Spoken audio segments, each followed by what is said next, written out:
Bom dia às pessoas que nos acompanham. Essa é mais uma live do PBO, sempre às quintas-feiras, das 11 ao meio-dia.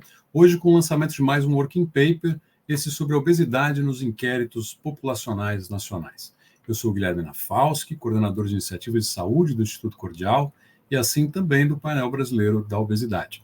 Para as pessoas que estão me ouvindo, mas não estão me vendo, vou fazer uma breve audiodescrição como forma de fortalecer uma comunicação inclusiva. Bom, eu sou um homem pardo, com barba, bigode e cabelos um tanto grandes, eu diria assim, mas para o alto, com castanhos escuros. Uso um fone de ouvido externo preto, um óculos com armação bem marcada, preta, e estou vestindo uma blusa polo marrom escuro. Ao fundo vocês têm uma parede branca e uma estante com alguns livros sobre obesidade. Bom, se inscrevam no canal, deixem o like, cliquem no sininho para receber as notificações. Sigam as nossas redes sociais. A live de hoje, excepcionalmente, é assíncrona e não ao vivo. Então, a gente não vai ter as perguntas pelo chat, mas as dúvidas podem ser enviadas para o oi@institutocordial.com.br e o working paper está disponível, né, ao final da live vai estar disponível no www.painelobesidade.com.br/biblioteca. E a live vai ficar disponível no YouTube. Vocês sabem que as lives do PBO são, assim como o PBO, uma iniciativa do Instituto Cordial, um think tank independente que trabalha com ciência de dados, inteligência territorial e articulação intersetorial para fortalecer redes e basear tomadas de decisão, tanto pública quanto privada, em dados e evidências. A gente tem aí alguns dos nossos clientes e parceiros, né? Vital Strategies, Itaú, ACT, Novo Nordisk, um monte aqui que vocês podem ver nas diferentes setores em que a gente atua, né? Na mobilidade, educação, saúde. E a gente entende a obesidade como uma questão complexa, né? Um desafio complexo que precisa ser trabalhado de maneira articulada. Ela é complexa, multifatorial, tratada de forma diversa entre os atores públicos, privados, sociedade civil, e com poucos consensos sobre as melhores estratégias e protocolos para lidar com o tema na saúde pública.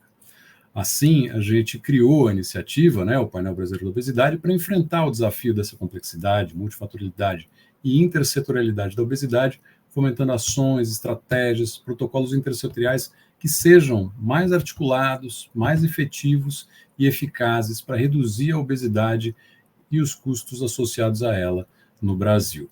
A gente tem aí um conjunto de parceiros estratégicos que fazem parte do nosso board, dentre eles a ABESO, a Federação Mundial da Obesidade, a World Obesity, o Núcleo de Epidemiologia e Biologia da Nutrição, o NEBIM, da Universidade Estadual do Rio de Janeiro, a UERJ, também de lá, da mesma universidade, o Laboratório de Vida Ativa, o LAVA, também a ACT, Promoção da Saúde, o Instituto de Estudos da Saúde Suplementar, o IES, a Oncoguia e a Sociedade Brasileira de Atividade Física e Saúde, a CEBAFS. A gente agradece, né, pelo acompanhamento do nosso trabalho, que a gente realiza em 7 eixos. O cenário de referência, então, aquilo que é preciso saber sobre a obesidade, os diferentes nichos, como, né, as referências, e tudo isso a gente vem organizando na biblioteca, né, no painelobesidade.com.br. A gente faz também um mapeamento da rede, então quais são as pessoas e organizações-chave, né, que estão aí trabalhando com o tema, como que eles atuam, como se posicionam, como se articulam, e a gente convida uma série deles para atividades e encontros, onde a gente busca aquilo que possa ajudar, né? Então, quais são os conflitos e dissensos que travam as agendas, os consensos e sinergias não aproveitadas, e também as oportunidades de ação articulada. A gente vem trabalhando também em dados e indicadores, tentando entender aqueles que são mais importantes, que são fundamentais para entender a obesidade, né? Então, que possam embasar políticas e ações que tenham em conta esse universo temático. O conhecimento aplicado não é só pensar, não é só fazer, pensar para fazer, né? Think to do. Então, gerar conhecimento que gere ações. No caso hoje, né, o lançamento do Working Paper, o Working Paper é um produto de conhecimento aplicado e, no caso esse especificamente, sobre dados e indicadores, como vocês verão.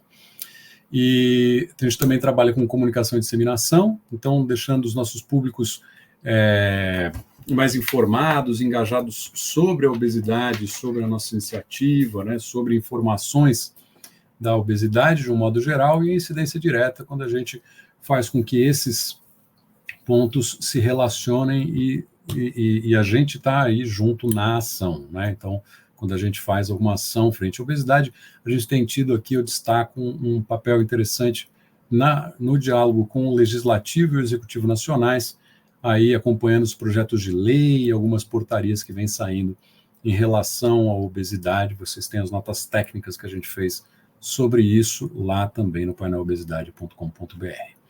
Esse trabalho é, né, possível por conta do patrocínio da Novo Nordisk, a quem a gente agradece imensamente. Afinal de contas, torna o nosso trabalho possível, né? E então a gente deixa aqui o nosso agradecimento. Sem mais delongas, eu gostaria de convidar a Doralice Ramos, nossa pesquisadora e articuladora aqui no Painel Brasileiro da Obesidade, no Instituto Cordial. Bom dia, Dora. Bom dia, Guilherme. Bom dia a todos e todas que estão acompanhando mais uma live do Painel Brasileiro da Obesidade. Hoje, né, mais do que especial, lançamento de estudo. Então, a gente sempre traz esse protagonismo para os estudos que a gente faz, repetindo um pouco do que o Guilherme falou. O estudo vai estar disponível na plataforma, então vocês vão poder acessar e entrar em contato, né, caso precisem de algum esclarecimento. Eu sou uma mulher morena, tenho os cabelos cacheados, castanho, escuro, um pouco abaixo do ombro. Estou usando uma blusa verde clara, um óculos com armação vermelho marsala e um batom vermelho. E, né, vamos para o que interessa, que é o estudo em si, que é a obesidade nos inquéritos populacionais nacionais. Eu quero chamar para a mesa o Felipe Delpino. Ele é nutricionista, pesquisador, mestre e doutor em saúde pública com ênfase em machine learning, especialista em revisão sistemática e meta-análise, MBA em data science e pós-doutorando em machine learning, especialista em análise de dados, né? Python, R, Stata, essas coisas todas aí difícil que a gente não sabe, mas ele sabe toda essa parte dos dados. Por isso que ele está fazendo esse working paper. Ele é pesquisador aqui do Instituto Cordial e também é pesquisador do Instituto de Estudo de Saúde Suplementar, o IES, né, que é parceiro nosso. Seja muito bem-vindo, Felipe, uma boa apresentação para você e, mais uma vez, obrigada. Obrigado a todos e a todas. Olá a todos e todas. Para quem fazendo uma descrição minha, eu sou o Felipe, eu sou um homem branco, de cabelos e olhos castanhos claros. Estou vestindo uma blusa verde de formato de cor mais escura. E o working paper de hoje vai ser sobre obesidade nos inquéritos populacionais nacionais. Bom, então, começando, pessoal, a gente sabe que a obesidade, atualmente, já é sabido que ela não é causada por apenas um motivo. Ela é uma doença multifatorial. Então, a gente precisa entender o que causa ela. São questões sociodemográficas, como idade, cor da pele, escolaridade, mas também questões individuais, de comportamentos individuais. As questões sociais também podem influenciar na obesidade. O comportamento sedentário, como o alto tempo de tela e muito tempo no sofá também influencia na obesidade. Questões psicológicas, cada vez mais se sabe que ansiedade, depressão podem causar obesidade, estão associadas à obesidade. O status socioeconômico do indivíduo também, quando a gente vê um indivíduo de baixo sociostatus econômico, com baixo poder de aquisição dos alimentos, muitas vezes ele só consegue comprar alguns tipos de alimentos que podem ser mais ricos em calorias e, consequentemente, ser fator de risco para a obesidade. Mas também a gente precisa e deve falar das questões biológicas, como genética, que está altamente influenciada a obesidade. Então, a gente sabe que alguns indivíduos têm mais facilidade para ganhar peso do que outros indivíduos. Os fatores ambientais estão... O ambiente no qual uma pessoa está inserida pode ser um fator de risco para a obesidade. E algumas questões de saúde também podem influenciar na obesidade. Bom, A gente sabe que atualmente a obesidade está atingindo uma boa parte da população e as tendências estimativas do futuro não são muito animadoras. Trago aqui uma publicação que mostra que aponta que até 2030, ou seja, nos próximos 6 anos, alguns países já vão ter quase metade das pessoas com obesidade. Alguns países que no passado tinham taxas bem mais baixas. A gente pode ver aqui os Estados Unidos, tendo como exemplo, estima-se que até 2030 quase metade das pessoas de lá vão ter obesidade. Enquanto que países que tinham taxas bem menores no passado, como a Coreia e a Itália, apesar de vão ter um aumento significativo também na obesidade, mas a gente vê que esse aumento está ocorrendo em todos os países. Por exemplo, pegando um país como o Canadá, que tinha menos de 15% de obesidade lá algumas décadas atrás, atualmente já tem uma taxa na casa dos 20% e estima-se que nos próximos 6 anos chegue a quase 30% de pessoas com obesidade. E, infelizmente, no Brasil não é diferente. Trago aqui resultados de um estudo também que apontou que cerca de 38,5% da nossa população vai ter obesidade nos próximos anos, ou seja, quase 40% dos brasileiros, dos adultos e idosos, podem estar com obesidade no futuro. Bom, pessoal, então a ocorrência da obesidade pode ser desigual, ela costuma ser desigual ao redor do mundo, por questões como a região que a pessoa vive. Algumas pessoas têm um certo padrão de alimentação, enquanto outras pessoas comem alimentos diferentes, mas também características sociodemográficas do indivíduo podem influenciar na obesidade. Trazendo um pouquinho aqui de uma revisão breve que a gente fez no Working Paper, atualmente já a obesidade é considerada uma epidemia, segundo a Organização Mundial da Saúde. Então é um assunto que preocupa diversos países, preocupa o mundo como um todo, porque quase todos os países têm altas taxas de obesidade. Ela é uma doença difícil de controlar e difícil de tratar, porque envolve diversos aspectos e questões que podem permear a obesidade, como eu tinha mencionado. A gente tem iniciativas que ajudam e tentam diminuir as taxas de obesidade e controlar também, como o Dia Mundial da Obesidade, que ocorreu recentemente. Trago aqui um print da página da Beso. A gente, ao redor do mundo também, dá para ver que a obesidade já é extremamente alta em alguns países. Países menores, como... Eu trouxe aqui a lista dos 10 principais países aqui, que já tem mais de 40%, ou na realidade são 11, mas tem alguns que já tem cerca de 70% de homens com obesidade, e enquanto que tem países que não tem nem 5%. Então ela ocorre realmente diferente em algumas regiões. Mas, de forma bastante preocupante, essa lista já mostra que tem países que já têm 70% de pessoas com obesidade, alguns países têm mais de 50% também de pessoas com obesidade nos homens. Nas mulheres, o cenário é ainda um pouco mais preocupante, porque tem países que já têm cerca de 80% das mulheres com obesidade, e tem cerca de 17 países que mais da metade das mulheres já tem obesidade. Então, ela está cada vez mais preocupante, cada vez mais atingindo as pessoas.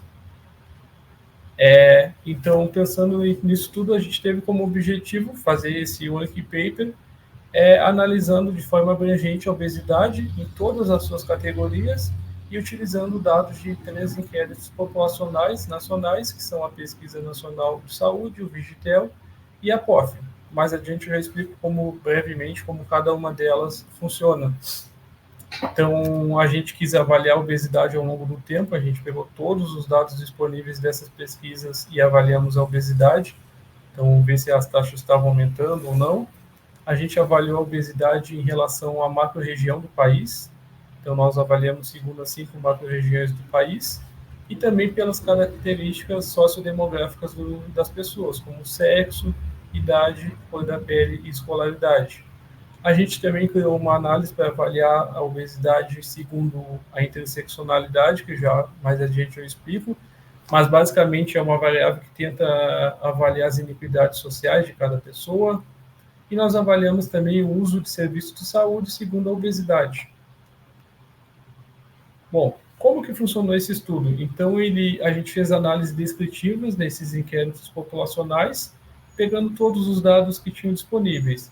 Na POF, a gente tinha dados de obesidade de 2002 e 2003, que é uma única pesquisa, e 2008 e 2009. Enquanto que no Vigitel a gente tinha uma gama maior de dados. A gente conseguiu pegar dados desde 2006 até o ano passado, exceto em 2022, que não tinham dados porque, por questões metodológicas, a pesquisa acabou não acontecendo. A Pesquisa Nacional de Saúde, a PNS, a gente utilizou os dois inquéritos disponíveis, que é 2013 e 2019. Com isso, a gente consegue avaliar a evolução da obesidade. Bom, falando desses estudos assim bem rapidamente, eles são estudos de base populacional, eles têm uma representatividade de uma população, né? A gente fez análises descritivas com as frequências relativas, que nada mais é do que os percentuais, e intervalo de confiança de 95% para conseguir avaliar as diferenças. Todas as análises que a gente fez foram realizadas no R, por meio do RStudio, e a gente criou os gráficos no site DataWrapper. Então, para conseguir o máximo possível de representatividade de cada uma das bases de dados, a gente considerou os pesos amostrais dos estudos. Então, com base no que eles forneciam, a gente criou um peso amostral e conseguimos estimar esses resultados para a população como um todo. Bom, a gente considerou, então, os pontos de corte da Organização Mundial da Saúde para definir o que é baixo peso adequado, sobrepeso e os graus de obesidade. Então, baixo peso foi quando o indivíduo tinha um IMC menor que 18,5, peso adequado 18,5 a 24,9. Por questões de poucas pessoas com baixo peso, a gente juntou, né, como o objetivo era ver a obesidade em si, a gente juntou essas duas categorias para conseguir fazer as comparações. Sobrepeso a gente foi considerado, né, segundo a OMS, de 25 a 29,9. A obesidade, o grau 1 de IMC de 30 a 34,9, ao grau 2 de 35 a 39,9 e a obesidade grau 3, que é a mais alta, quando o indivíduo tem um IMC de 40 ou mais. Bom, falando ali então o que é interseccionalidade, ela é uma forma de investigar como que relações interseccionais de poder podem influenciar as relações em sociedade marcadas pela diversidade. Então, como que as experiências de cada pessoa podem influenciar na sua vida cotidiana e na ocorrência de doenças. Para isso, a gente criou ela com base na literatura, com base na revisão, através das variáveis gênero, sexo, então masculino ou feminino, que é o que tinha disponível nos estudos, raça, cor da pele e escolaridade. Então, como que funciona? A gente criou 6 intersecções, sendo que uma delas é um homem de cor da pele branca e com nível mais alto de escolaridade, enquanto que uma mulher com cor da pele preta, parda, amarela ou indígena e com nível mais baixo de escolaridade é uma outra intersecção. Então, elas não têm uma pontuação, mas a ideia delas é exprimir o quanto que as iniquidades sociais podem influenciar na obesidade. As outras 4 intersecções são categorias intermediárias que se conectam se aproximando de uma ou de outra. Então, antes da mulher de cor da pele preta, parda, amarela ou indígena com baixa escolaridade seria uma mulher ou um homem de cor da pele branca ou de cor da pele preta com alta escolaridade, e assim por diante. Nós também avaliamos a prevalência isolada, assim, segundo as variáveis de sexo, de idade, de raça, cor da pele e escolaridade em anos. Então, a gente também avaliou individualmente cada uma dessas categorias. E a gente avaliou a obesidade pelas 5 macro-regiões do país, como a região norte, nordeste, sudeste, sul e centro-oeste. E aqui, começando com os resultados. Bom, a gente fez as análises divididas para cada um dos estudos. A POF tinha dados mais antigos, então a gente conseguiu ver se lá no passado a obesidade já estava aumentando. Nós vimos que sim, que em 2002, cerca de 7,4% das pessoas que participaram da POF tinham obesidade, mas em 2008 e 2009 o percentual subiu para 10,5%, o que representa, então, um aumento de quase 42%. A obesidade grau 2 subiu um pouco mais, então a gente viu que subiu cerca de 56%, enquanto que a obesidade grau 3 subiu 75%, Quer dizer que lá em 2002 existiam muito poucas pessoas com obesidade grau 3, mas em 2008 e 2009 quase que dobrou esse número de pessoas. Então, quando a gente olha o total absoluto de pessoas, a gente vê que são muitas pessoas que não tinham obesidade grau 3 e passaram a ter esse grau de obesidade em 2008 e 2009. Bom, aqui os resultados do Vigitel, que são as bases de dados que mais têm pesquisas disponíveis, né? Então, desde 2006 até 2023, a gente conseguiu avaliar a evolução, acompanhar essa evolução da obesidade, exceto por 2022, como eu tinha mencionado. A gente pegou alguns pontos ali de corte para comparar, né, alguns anos assim específicos, para conseguir avaliar a evolução, e a gente viu que lá em 2006, 8,6% das pessoas tinham obesidade grau 1. Então, quase dobrou em 2023, o que representa um aumento de 90,7%.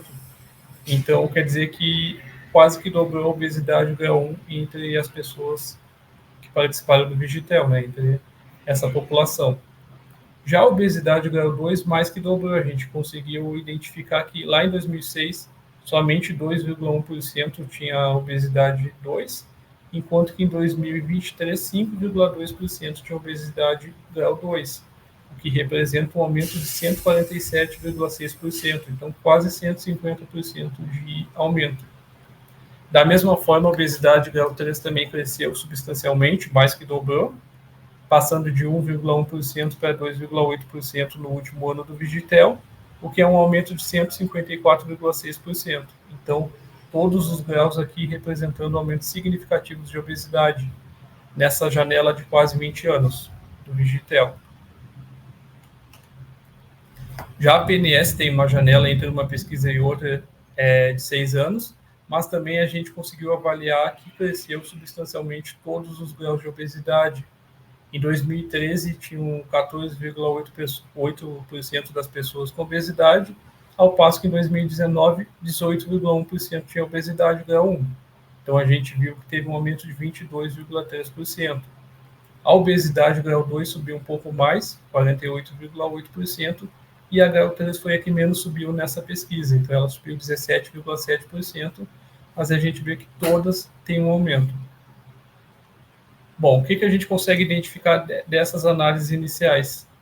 Que o maior crescimento ocorreu na pandemia, então olhando ali a gente conseguiu ver que depois de 2020 a obesidade cresceu bastante em todos os seus graus, mas mesmo assim no passado a obesidade já era alta e ela tem uma tendência de crescimento há décadas, então há mais de 2 décadas ela já vem aumentando significativamente.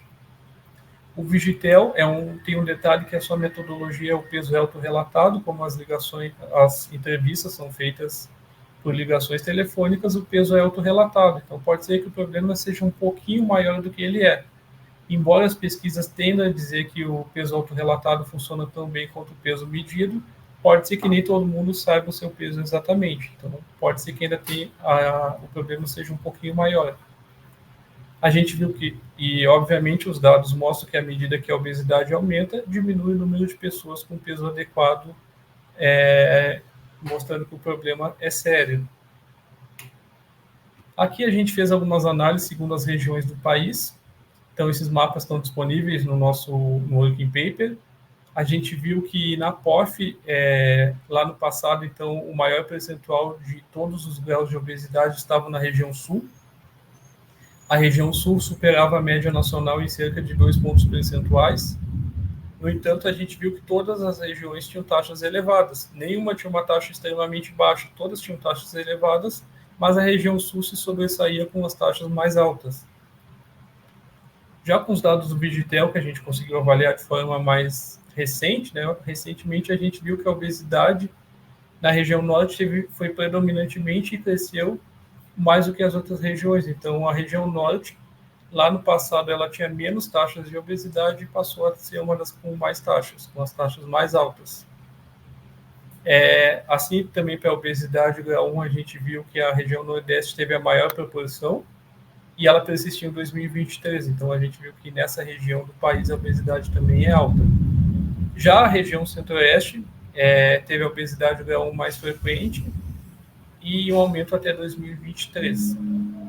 Por sua vez, também a região sudeste teve uma alta prevalência de obesidade, com crescimento nos graus 2 e 3 até o último inquérito do Vigitel. Então, foi a região que mais subiu nos outros 2 graus de obesidade. Então, o segundo grau e o último grau de obesidade cresceu mais na região sudeste.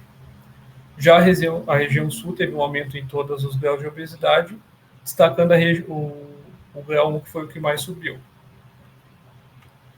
Aqui os mapas da PNS, a gente viu que na região norte do país predominava a obesidade grau 1, e ela teve um leve aumento, então ela subiu, né? Além de ser a mais alta lá no passado, ela teve um aumento significativo em 2019.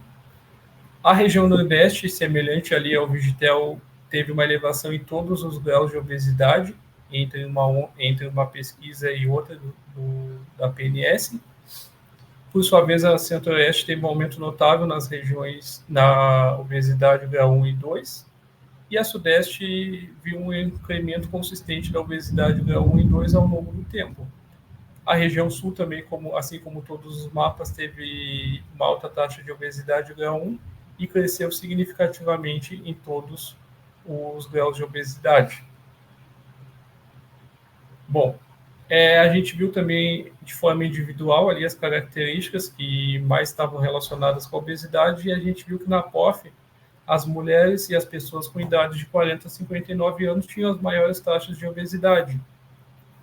Ainda na POF, só que na pesquisa de 2008 e 2009, né, que ocorreu nesses anos, a gente viu que a obesidade grau 1 em indivíduos com menor escolaridade foi maior. Então, as pessoas que tinham baixa escolaridade tinham taxas mais altas de obesidade grau 1. No Vigitel, nas pesquisas, a gente viu que as mulheres tinham as taxas mais altas de obesidade, do grau 2 e grau 3, e os homens tinham mais obesidade grau 1 do que as mulheres. Mas no último ano do Vigitel, a gente viu que a obesidade grau 3 subiu muito também nas pessoas com baixa escolaridade ou sem nenhuma escolaridade. De forma diferente, a gente viu que na PNS, o dobro da obesidade grau 2 e grau 3 foi encontrado entre as pessoas com maior educação, ao passo que aquelas com escolaridade mais baixa tinham maiores taxas de obesidade grau 1. Outro fato interessante que a gente conseguiu avaliar em alguns dos inquéritos foi que as pessoas que mais utilizam os serviços de saúde têm obesidade. Então, os usuários mais frequentes do serviço de saúde são aquelas pessoas que têm obesidade. Aqui a gente traz as análises de interseccionalidade. Então, esse gráfico mostra a obesidade grau 1 segundo a interseccionalidade. A gente consegue ver alguns padrões interessantes. Antes, explicando aqui o azul com a tonalidade mais fraca, mais clara, o homem branco com o máximo de escolaridade, e o azul mais escuro representa uma mulher de cor da pele preta, parda, amarela ou indígena, sem escolaridade ou com o mínimo de escolaridade que a pesquisa tinha. Então, a gente viu que a obesidade grau 1 foi mais alta na POF, no Vigitel 2006, ela foi mais alta também no Vigitel 2008, no Vigitel 2013, mas não foi na pesquisa nacional de saúde. Na pesquisa nacional de saúde, a gente viu que a obesidade grau 1 estava mais alta naqueles indivíduos com menos iniquidades sociais. Já no Vigitel 2019, a gente viu que a obesidade grau 1 estava cerca de 5 pontos percentuais, quase 6 pontos percentuais a mais, nos indivíduos com maiores iniquidades sociais. Então, nas mulheres de cor da pele preta, pálida, amarela ou indígena e sem escolaridade. Mas na PNS 2019 foi diferente. Então, a gente viu que, dependendo da pesquisa, a obesidade grau 1 pode mudar um pouco em quem mais afeta. Mas na pesquisa mais recente que a gente tem acesso, que é o Vigitel do ano passado, a gente viu que a obesidade grau 1 era quase 5 pontos percentuais a mais nos indivíduos com maiores iniquidades sociais em comparação aos homens com cor da pele branca e com maior escolaridade. Já a obesidade grau 2, a gente conseguiu ver que foi maior em praticamente todas as pesquisas, exceto na PNS, novamente. Então, a gente viu que na PNS a obesidade grau 2 estava maior naqueles indivíduos com menos iniquidades sociais do que nos com mais iniquidades sociais. Isso até que se repetiu no Vigitel mais recente. A gente viu que o Vigitel 2023 teve taxas bastante semelhantes de obesidade grau 2. Então, a gente viu que não teve tantas diferenças assim em comparação ao passado. Lá no passado, esses dados nos mostram que a obesidade grau 2 estava mais alta naquelas pessoas com maiores iniquidades sociais, mas tudo leva a crer que atualmente ela atinge todos os níveis de estratos sociais. Da mesma forma, também a gente viu que a obesidade grau 3 ela foi maior no passado naqueles indivíduos com maiores iniquidades sociais, na POF, no Vigitel. Chegando em 2013, ela também foi maior na PNS, então a gente viu que o maior nível de obesidade, maior grau de obesidade afetava mais as pessoas com maiores iniquidades sociais em todas as pesquisas, incluindo a PNS. Então, a gente viu que a obesidade com grau 3 foi mais prevalente, quase 7 vezes mais lá no Vigitel 2023, ao passo que somente 1,3% dos homens de cor da pele branca e com maior nível de escolaridade tinham obesidade grau 3, mas enquanto isso nas mulheres foi quase 10%. Então, naquelas mulheres de cor da pele preta, parda, amarela ou indígena e sem escolaridade, quase 10% delas tinham um grau mais severo da obesidade. O que a gente tirou de insight dessas análises de interseccionalidade? Que os graus mais severos de obesidade tendem a ser maiores naqueles indivíduos com maiores iniquidades sociais.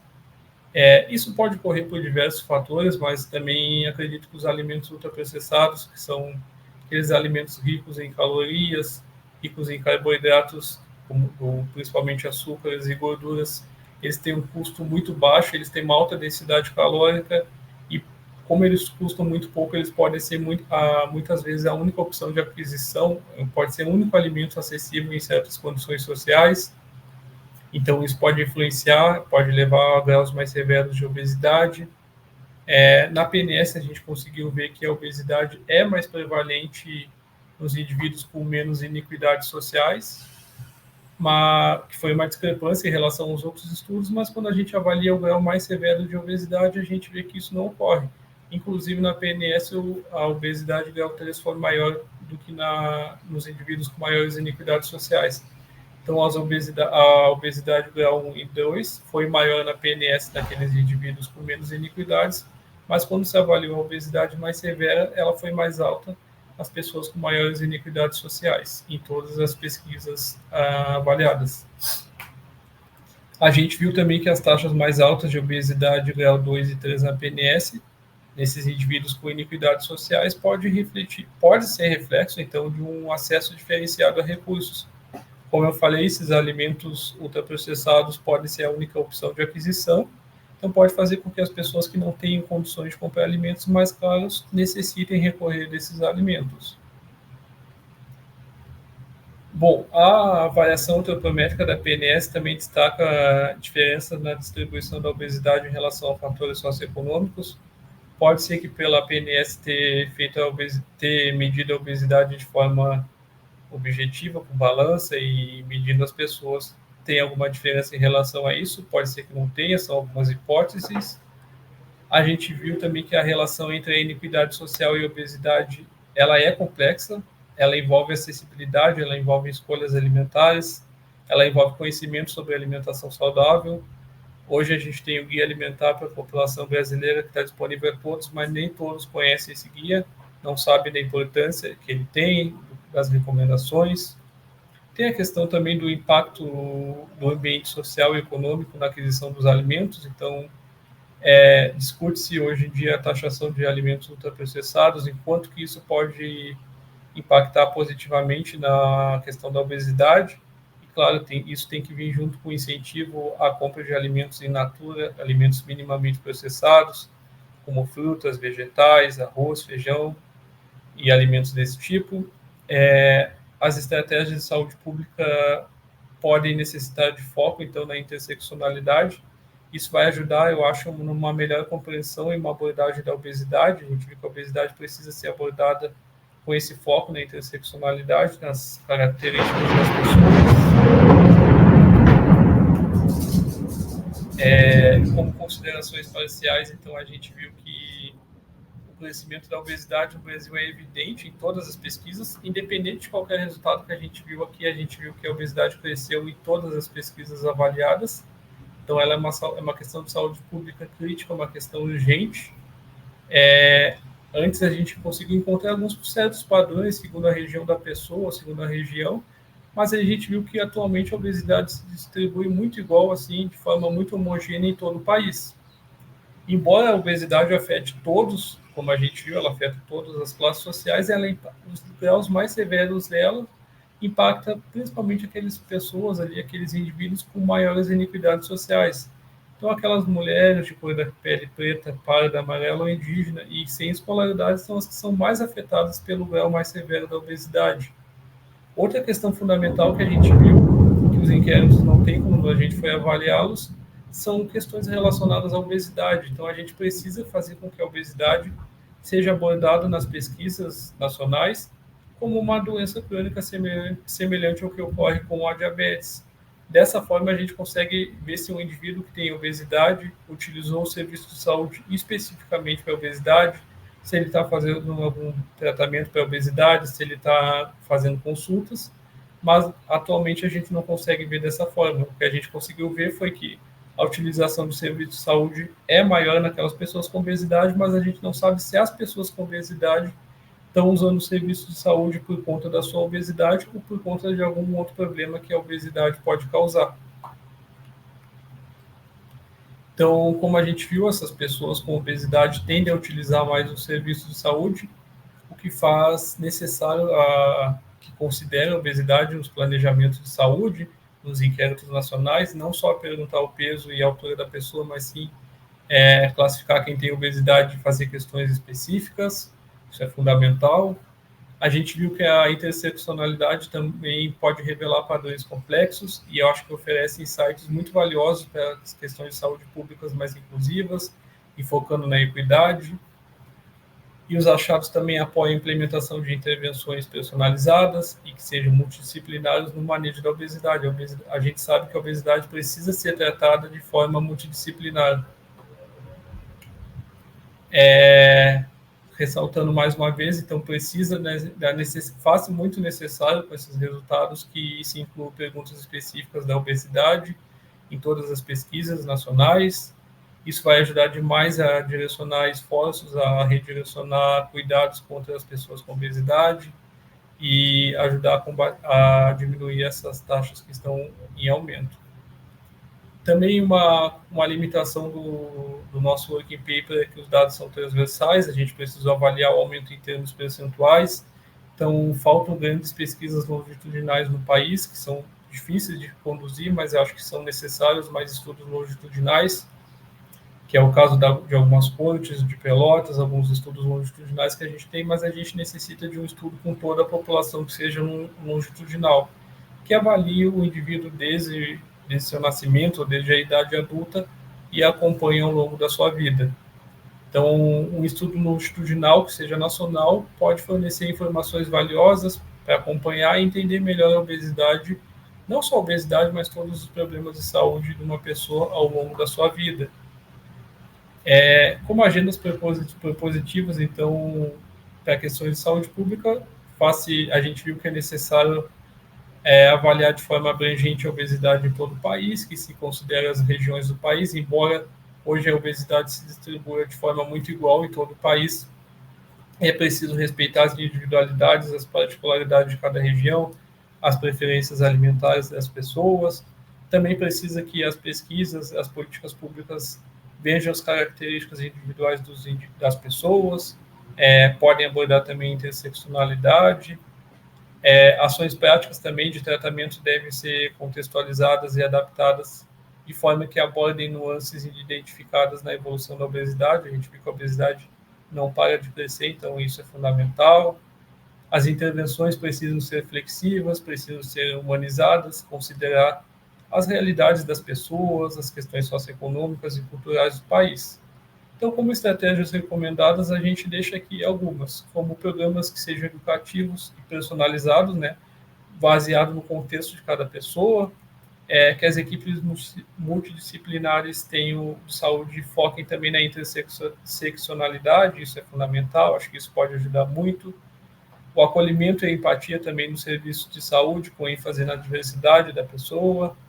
o envolvimento ativo do indivíduo no plano de tratamento também é fundamental. Quanto mais essas ações são feitas, maior a adesão de uma pessoa, do indivíduo ao tratamento, e maiores as taxas de sucesso a longo prazo.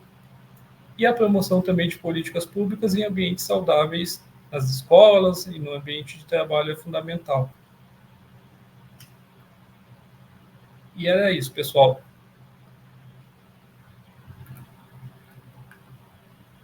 Oi, Felipe. Muito bom. Sua apresentação foi ótima. Vi que aí tá chovendo, né? Acho que o pessoal que está acompanhando a gente aqui. Nossa. Quem está acompanhando a gente ao vivo fala assim, gente, o mundo está se acabando. Mas a chuva está intensa. Qualquer coisa, você avisa aí para a gente. Para poder aproveitar aqui os minutos que a gente tem aí uns 15 minutos para as perguntas. Trago aqui uma questão, a primeira questão, mais sobre a parte de interseccionalidade, Felipe, que é como as dimensões da interseccionalidade, como raça, cor e renda, influenciam os padrões de obesidade e os resultados de saúde associados, né, levando em consideração as diferentes necessidades e barreiras enfrentadas por esses grupos. Na sua pesquisa, você colocou um pouco sobre essa parte, né, principalmente fomentando a necessidade de ter mais dados, né, nas pesquisas, mas na sua análise, como você percebeu isso?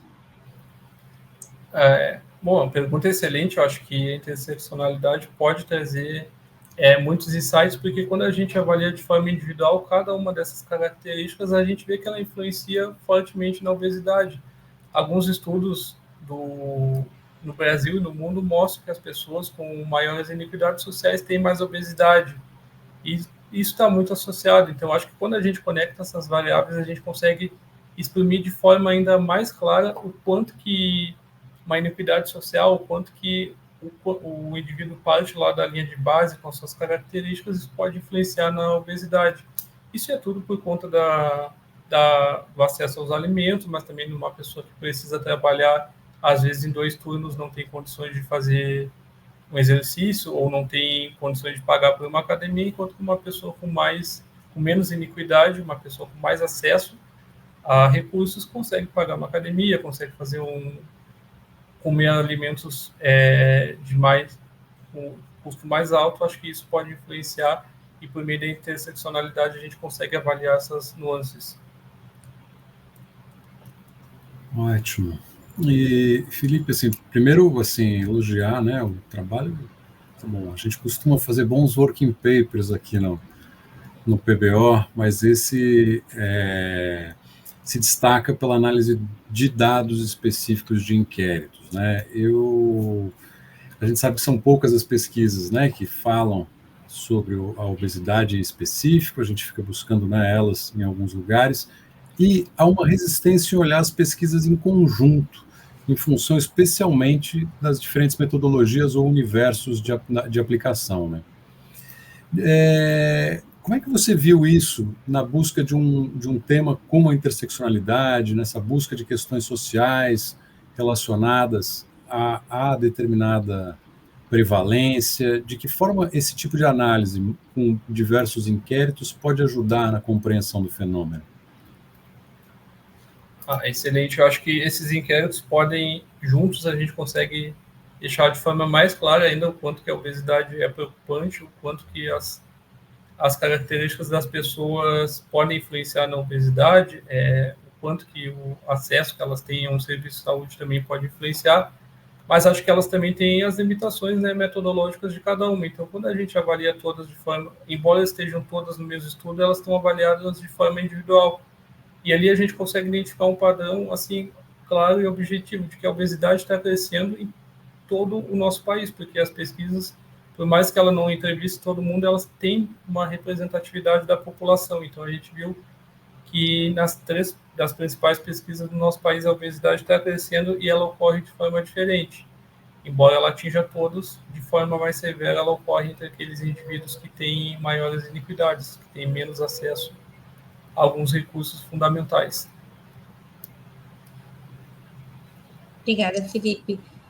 Falando um pouco mais da parte das características, né, socioeconômicas, eu queria entender, assim, se você pesquisou, né, nessa parte, como as características como raça, cor e classe socioeconômica interagem com os fatores ambientais e comportamentais na determinação da prevalência e distribuição da obesidade em diferentes grupos populacionais. Se as pesquisas que você analisou, elas abordam isso, ou se você acha que poderia ser mais explorado nessa parte?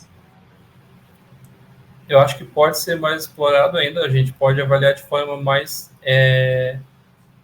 abrangente ainda essa questão. Acho que cada característica influencia de uma certa forma e quando a gente conecta elas, elas expressam muito mais essas diferenças, mas quando a gente pega em comparação um homem com uma mulher, a gente vê que a obesidade ocorre mais nas mulheres.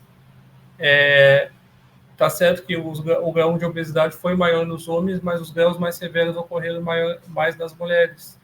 Então, acho que isso é um ponto. Tem um ponto também da cor da pele, que influencia muito. A gente sabe que é desigual.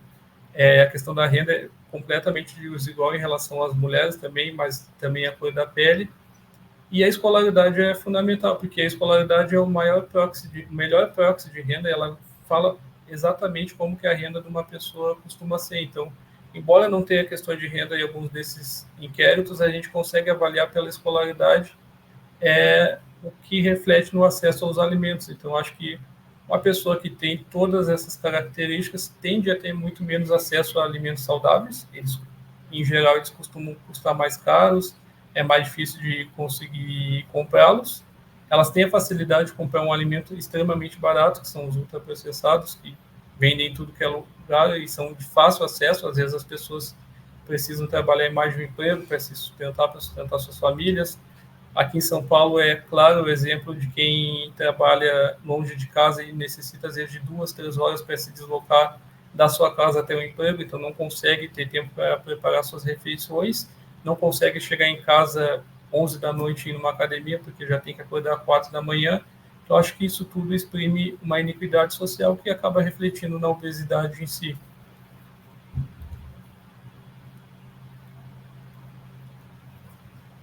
Felipe, fico aqui pensando, né, porque são diversos, né, a gente pegou os dados de assim, digamos, né, então a gente tem as regiões e a gente tem características dos indivíduos que foram pesquisados, tendo o pano de fundo a obesidade. Mas, assim, em um país marcado pela fome, ainda é difícil de falar em obesidade como uma questão de saúde pública, né, assim, as políticas públicas ainda visam bastante o combate à fome, o que é fundamental, porque, né, não comer não ter o que comer é ruim.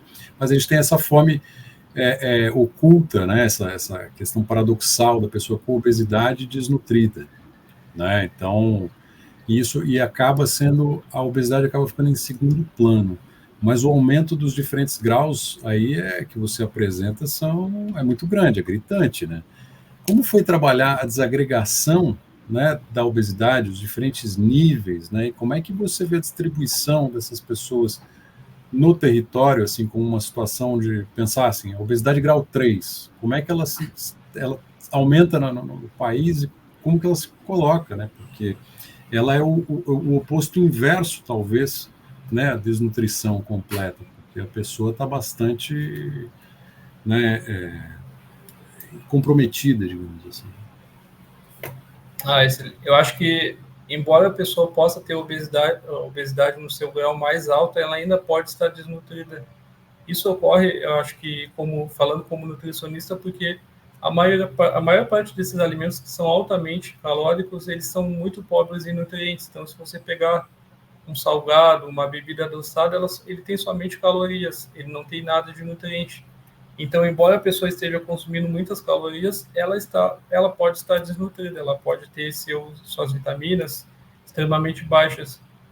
Outra questão também é que os alimentos saudáveis não estão acessíveis a todos, né? Então, acaba que aquela pessoa com maior poder de aquisição pode comprar esses alimentos, mas muitas vezes acaba não comprando porque tem um alimento que está mais acessível ali, mais perto do seu trabalho, mas não está no seu ambiente de trabalho. Às vezes tem máquinas de refrigerante no seu ambiente de trabalho que é muito mais fácil de comprar ali, pagar, do que sair na fruteira e pegar uma maçã, por exemplo. Então, acho que isso tudo acaba influenciando. Por isso que a gente conseguiu ver que a obesidade atinge todos. É claro que ela atinge de forma diferente algumas pessoas. Quanto aquelas pessoas com maiores iniquidades sociais só tem uma opção, só consegue comprar um tipo de alimento, as pessoas que têm mais condições sociais conseguem comprar vários tipos de alimentos, mas muitas vezes os alimentos que não são saudáveis estão mais próximos delas. Então, acho que isso influencia diretamente na questão da obesidade. Muito obrigada, Felipe. Obrigada pelos esclarecimentos, né, sobre o estudo, acho que foi bem bacana. E o público, né, espero que eles aproveitem, baixem e possam ler com calma as análises que você fez. E com a hora passando, né, a gente já está nos últimos minutos, eu queria pedir suas considerações finais para que a gente pudesse encerrar a live. Mais uma vez, obrigada pela apresentação. Eu que agradeço. Bom, só agradecer a oportunidade, dizer que foi muito bom fazer esse estudo. Nunca tinha avaliado mais de um inquérito assim no mesmo estudo, embora tenha alguns artigos parecidos, nunca tinha feito essa questão da interseccionalidade voltada à obesidade. Confesso que foi uma surpresa quando eu vi que as taxas são tão altas, tão ou mais altas nas populações com maiores iniquidades, com menos acesso a recursos do que naquelas pessoas que têm mais acesso. Então, acho que foi muito bom. Espero que isso consiga contribuir para fomentar políticas públicas e que também a questão do serviço de saúde consiga incentivar a implementação nos próximos inquéritos de perguntas voltadas à obesidade. Então, que a gente consiga avaliar aquela pessoa que tem obesidade de forma mais objetiva e de forma mais detalhada no inquérito populacional. Acho que isso é fundamental. Super obrigado, Felipe Delpino, aqui pela sua apresentação, por ter realizado a pesquisa, né? A gente agradece, acho que a contribuição é grande mesmo. E, bom, caminhando para o encerramento, né? Agradecer ao Felipe, as pessoas aqui que nos acompanham. Lembro que a live vai ficar disponível no YouTube, né? Então, distribuam, compartilhem, porque acho que é bom que a gente consiga disseminar conhecimento de qualidade. Sigam as nossas redes sociais para se manterem atualizados e acompanhem a nossa programação. Na próxima semana, agora no dia 4, a gente vai ter a campanha para o Dia Mundial da Atividade Física, com a Cristiane Coelho, da Sociedade Brasileira de Atividade Física e Saúde, a SABAFES, e no dia 11, os projetos de cuidado nutricional do Hospital Oswaldo Cruz, Hospital Alemão Oswaldo Cruz, o AOC, né, com a Tarsila Campos, que trabalha nessa área lá no AOC. Acesse a nossa plataforma, que reúne todos os nossos materiais, biblioteca, dashboards, né, no painelobesidade.com.br. Baixe os materiais que a gente tem produzido, esse é um deles, mas já foram 10 working papers antes desse, então estão todos lá, é só acompanhar, cada um sobre um diferente tema, sempre com a preocupação, então, de pensar para agir. Então, eles trazem sempre suas agendas, suas recomendações, para que a gente possa agir efetivamente na redução da prevalência e na melhoria da qualidade de vida das pessoas, né, com obesidade e, de um modo geral, também. Queria muito agradecer em nome do Instituto Cordial e do Painel Brasileiro da Obesidade, a vocês, ao Felipe Delpino, né, e a quem aqui nos acompanha. A gente permanece em contato, nos vemos nas próximas atividades. Almocem bem e saudável.